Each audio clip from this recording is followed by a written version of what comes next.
What makes impulse control disorders lead to impulsive violence?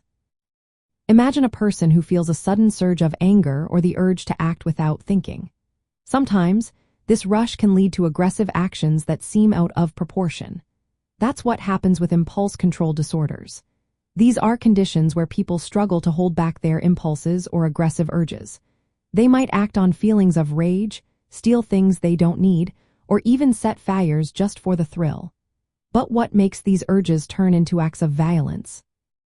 That's what we're here to figure out. Impulse control disorders include several conditions.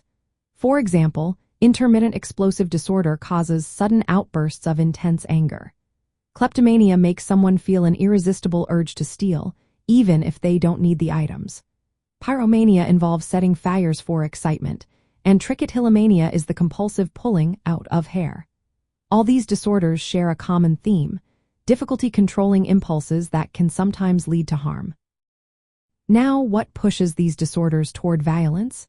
First, genetics play a role. If someone in the family has mental health issues, they might be more likely to develop impulse control problems. Then, the environment matters too.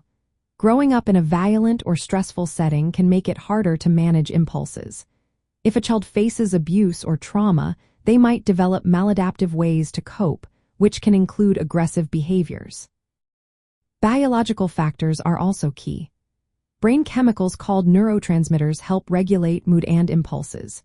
When these chemicals are out of balance, the brain's ability to control impulses weakens. For example, low levels of serotonin have been linked to increased aggression and impulsivity. Brain injuries or conditions like epilepsy can also impair impulse control, making violent reactions more likely.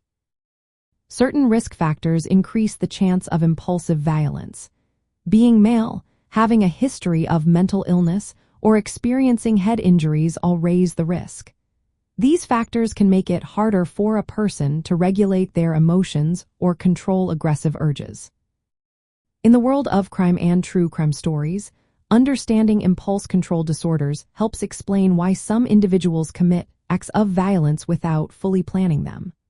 Often, their actions are driven by uncontrollable impulses rather than premeditated intent. Recognizing this can influence how the justice system approaches such cases, focusing on treatment and management rather than just punishment. By studying these disorders, psychologists and criminologists can better understand the roots of impulsive violence. This knowledge can lead to improved prevention and intervention strategies, helping at-risk individuals manage their impulses before they turn into harm.